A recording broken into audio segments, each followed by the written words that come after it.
একজন মানুষ কি ইচ্ছা করে নিজেকে হত্যা করতে পারে? আর কেউ কি সত্যিই আরেকজন মানুষকে রান্না করে খেয়ে ফেলতে পারে? যদি সেই ঘটনা আবার ভিডিও করে রাখা হয়, তাহলে তাকে আপনারা কি বলবেন? জার্মানির একজন ব্যক্তি, তার মাথার ভিতর জন্ম নেয় এক ভয়ানক ইচ্ছা, মানুষ খাওয়ার ইচ্ছা, এবং সে খুঁজেও পেল এমন একজন যে নিজের শরীর দান করলো, তার দেহের প্রতিটি অংশ খেতে দিল একটু একটু করে। এই কাহিনী শুধু একটি খুন নয়, এটা একটা নিষ্ঠুর সত্য যা ঘটেছিল আমাদের এই আধুনিক পৃথিবীতেই, ইন্টারনেটের মাধ্যমে, ক্যামেরার সামনে আর ঠান্ডা মাথায়। এমন ঘটনা একবার ঘটেছিল এবং হয়তো আবারও ঘটতে পারে, কারণ অন্ধকার কখনো কখনো খুব কাছেই লুকিয়ে থাকে। আজকের ভিডিওতে আমরা জানব আরমিন মেইয়সের সেই ভয়ানক ক্যানিবেল মার্ডার কাহিনী, যা শুনলে আপনার শরীরের রক্ত হিম হয়ে যাবে। এখানে আপনাদের একটা সতর্ক বার্তা দিয়ে রাখি, এরপর যা যা কথা আপনারা শুনবেন তা শুনলে হয়তো নিজের কানকেও বিশ্বাস করতে পারবেন না, এমনকি আপনার রাতের ঘুম পর্যন্ত কেড়ে নিতে পারে। নিঃশব্দ আলাপ চ্যানেলটিকে লাইক এবং সাবস্ক্রাইব করে ঘটনাটা শুনতে থাকুন। জার্মানির এক ছোট্ট গ্রামে একা থাকতো একজন লোক, তার নাম আরমিন মেইয়স। ছোটবেলায় তার বাবা মা আলাদা হয়ে যায়। তার বাবা মার মধ্যে সম্পর্ক কখনোই ভালো ছিল না। আরমিনের দুজন ভাই ছিল। ছোটবেলাতেই বাবা ছেড়ে চলে যাওয়ায় দুই ভাই এবং সে মায়ের কাছে মানুষ হয়। বড় হয়ে ভাইয়েরাও একে একে চলে গেলে শেষে শুধু মাই ছিল তার কাছে। মাও যখন মারা যায় তখন সে পুরোপুরি একা হয়ে পড়ে। এই একাকিত্ব আর পারিবারিক অশান্তি ধীরে ধীরে তার মানসিক স্বাভাবিকতা নষ্ট করে দেয়। ছোটবেলার মানসিক আঘাত তাকে এক অদ্ভুত মানুষে পরিণত করে দেয়। এইসব কারণেই সে এমন ভয়ঙ্কর চিন্তা করতে শুরু করে, যা সাধারণভাবে কেউ কল্পনাও করতে পারে না। তার মনে একটা অদ্ভুত ইচ্ছা জন্ম নেয়। সে চায় একজন মানুষকে খেতে। হ্যাঁ, ঠিকই শুনেছেন, সে সত্যি সত্যি একজন মানুষকে খেতে চায়, কিন্তু জোর করে নয়। এমন একজনকে খুঁজছিল যে নিজে থেকেই রাজি হবে। ইন্টারনেটে খোঁজ শুরু করে দেয়। তখন ইন্টারনেটে ক্যানিভেল ক্যাফে নামে এক অদ্ভুত ওয়েবসাইট ছিল, যেখানে এই রকম বিকৃত ইচ্ছার লোকজন নিজেদের ভাবনা শেয়ার করত। আরমিন সেখানে একটা বিজ্ঞাপন দেয়, একজন সুস্থ সবল মানুষ খুঁজছি যে নিজের দেহ আমাকে খেতে দেবে। কিছুদিন পর বিজ্ঞাপনের জবাব দেয় বার্লিনের একজন ব্যক্তি, নাম বার্ন্ড ব্র্যান্ডস। তিনি কম্পিউটার ইঞ্জিনিয়ার ছিলেন, বয়স 43। বার্ন্ড তার জীবনে হতাশ ছিল, খুবই একা ছিল। সে রাজি হয়ে যায়। সে চায় আরমিন যেন তাকে মেরে ফেলে এবং খেয়ে ফেলে। আপনারা ভাবতে পারছেন, একজন মানুষ চাইছে অন্য মানুষকে খেয়ে ফেলতে, অপর প্রান্তে অন্য মানুষটি বলছে, হ্যাঁ, আমাকে খেয়ে ফেলো। 2001 সালের 9ই মার্চ বার্ন্ড ট্রেনে করে আরমিনের বাড়ি যায়। বার্ন্ড জানতো আজকের দিন তার জীবনের শেষ দিন হতে পারে। সেই রাতে তারা একসাথে বসে কথা বলে, খাওয়া দাওয়া করে, এমনকি ভিডিও ক্যামেরা অন করে পুরো ঘটনাটা রেকর্ড করে। বার্ন্ডের ইচ্ছা ছিল সে নিজেই নিজের দেহ কেটে ফেলবে। প্রথমে সে নিজের পুরুষাঙ্গ কেটে ফেলতে চায়। আরমিন চেষ্টা করে সেটি দাঁত দিয়ে কামড়ে ছেড়ে ফেলতে, কিন্তু পারেনি। পরে ছুরি দিয়ে কেটে ফেলে। এরপর তারা সেটা রান্না করে খাওয়ার চেষ্টা করে, কিন্তু রান্না ভালো হয়নি, তাই খেতে পারেনি। শেষে সেই অংশ কুকুরকে খাইয়ে দেয়। বার্ন্ডের শরীর থেকে তখন প্রচুর রক্তক্ষরণ হচ্ছিল। সে ধীরে ধীরে দুর্বল হয়ে পড়ে। আরমিন তাকে একটা গরম জলের বাথ টবে বসিয়ে দেয়। ঘন্টার পর ঘন্টা রক্তপাত হওয়ায় শেষে সে আর কথা বলতে পারছিল না। তার শরীর ক্রমশ দুর্বল হতে থাকে। শেষে গভীর রাতে আরমিন একেবারে সব শেষ করে দিতে চায়। সে ছুরি নিয়ে এসে বার্ন্ডের গলায় ঢুকিয়ে দেয়। বার্ন্ড সঙ্গে সঙ্গে মারা যায়। আরমিন পরে বার্ন্ডের দেহ ছোট ছোট টুকরো করে, কিছু অংশ খায়, কিছু অংশ ফ্রিজে রেখে দেয়। সে প্রায় 10 মাস ধরে সেই মাংস খাচ্ছিল। বার্ন্ডের দেহ খেয়ে আরমিন যেন তার দীর্ঘদিনের এক অদ্ভুত স্বপ্ন পূরণ করলো।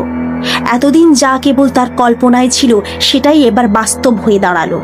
সে নিজের হাতে একজন মানুষ হত্যা করলো, তার দেহ কাটলো, রান্না করলো, আর দিনের পর দিন সেই মাংস খেয়ে চলল, একেবারে শান্তভাবে, স্বাভাবিকভাবে। এই একবারের অভিজ্ঞতা তার মনে ভয় কাটিয়ে একটা নতুন সাহস এনে দিল।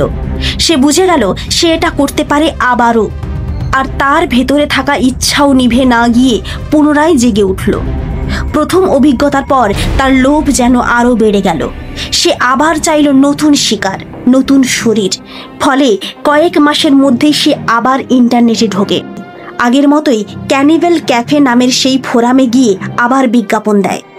এবারও লেখে, আমি এমন একজন খুঁজছি যে স্বেচ্ছায় নিজেকে হত্যা করিয়ে তার মাংস আমাকে খেতে দেবে। এই সময়ে এক অস্ট্রেলিয়ান ছাত্র যে ওই ফোরাম দেখছিল, আরমিনের পোস্ট দেখে তার মনে সন্দেহ হয়। সে পুলিশকে খবর দেয়। পুলিশ সেই আইডির সন্ধান শুরু করে এবং একসময় পৌঁছে যায় আরমিনের ঠিকানায়। 2002 সালের 10ই ডিসেম্বর তারা ফ্রিজের ভেতরে খুঁজে পায় মানুষের মাংসের টুকরো।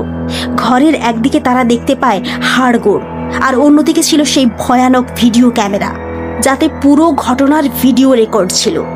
এইভাবে শেষ হয়ে যায় আরমিনের দ্বিতীয় শিকারের পরিকল্পনা। ঘটনার আগেই ধরা পড়ে যায় সে। 2004 সালের জানুয়ারিতে আরমিন মেইয়সকে আদালতে তোলা হয়। পুরো জার্মানি এমন বিচারের খবর আগে কখনো শোনেনি। মানুষ একে অপরকে খায়, আর সেই মানুষ স্বেচ্ছায় নিজেকে মেরে খাওয়াতে রাজি হয়েছিল।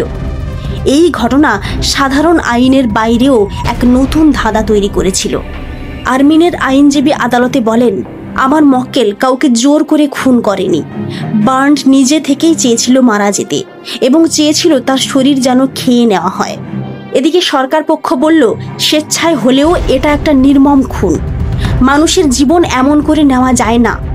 আদালত তখন আরমিনকে ম্যানস্লটার অর্থাৎ অসতর্কতা বশত বা পূর্ব পরিকল্পনা ছাড়াই কাউকে হত্যা করা এবং দেহ অপব্যবহারের অভিযোগে দোষী সাব্যস্ত করে। আদালতের রায়ে 8 বছর 6 মাসের জেল হয়। আদালত মনে করল যে যেহেতু ভিকটিম স্বেচ্ছায় রাজি হয়েছিল, তাই এটি পুরোপুরি খুন নয়। কিন্তু এই রায় নিয়ে জার্মানিতে তীব্র বিতর্ক শুরু হয়। জার্মানির সরকার ও জনগণের একাংশ মনে করল এই সাজা খুবই কম, কারণ একটি ভয়াবহ অপরাধকে যেন হালকাভাবে দেখানো হয়েছে। সেই কারণে 2005 সালে এই মামলাটি পুনরায় আদালতে ওঠে। এবার বিচার হয় ফ্রাঙ্কফুর্টের আদালতে।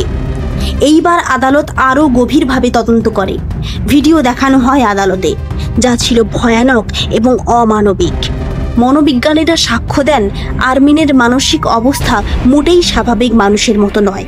প্রমাণ হয় যে আরমিন শুধু একবারের জন্য এটা করেনি, বরং সে আবারও মানুষ খেতে চেয়েছিল। এই সব বিচার বিশ্লেষণের পর আদালত জানায়, স্বেচ্ছায় হোক বা না হোক, কাউকে খেয়ে ফেলার ঘটনা কখনোই আইনগতভাবে মেনে নেওয়া যায় না। এটা এক ধরনের ঠান্ডা মাথার খুন। আরমিনকে আজীবন কারাদণ্ডের সাজা শোনানো হয়।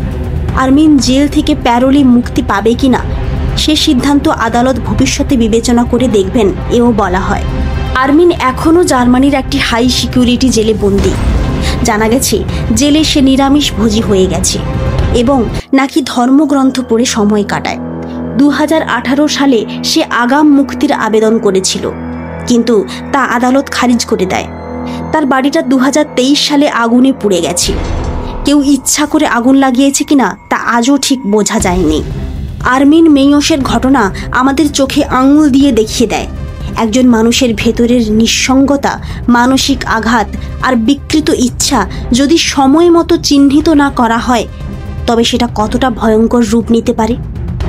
এই গল্প শুধু এক খুনের কাহিনী নয়, বরং এটা এক সমাজের ব্যর্থতার প্রতিচ্ছবি, যেখানে একজন মানুষ ধীরে ধীরে অমানবিক হয়ে ওঠে আর কেউ তা দেখতে পায় না। এই ঘটনার শেষে আমি আপনাদের একটা কথা বলতে চাই, আপনারা কেউ কি ডিপ্রেশনে ভুগছেন, বা হয়তো আপনাদের পরিবারে, বন্ধু মহলে কেউ মানসিক কষ্টে আছেন? যদি এমন কেউ থাকেন তাহলে ভয় পাবেন না, আপনি একা নন। এই সমস্যা থেকে কিভাবে ধীরে ধীরে বেরিয়ে আসা যায় সেটা নিয়ে আমরা খুব তাড়াতাড়ি একটা ভিডিও তৈরি করব। আপনারা যদি চান তাহলে নিচে কমেন্ট করে আমাদের জানান। নমস্কার, আজকের ভিডিও কেমন লাগলো তার নিচে অবশ্যই কমেন্ট করে লিখে জানান, এবং ভালো লাগলে চ্যানেলটি অবশ্যই লাইক এবং সাবস্ক্রাইব করে দেবেন।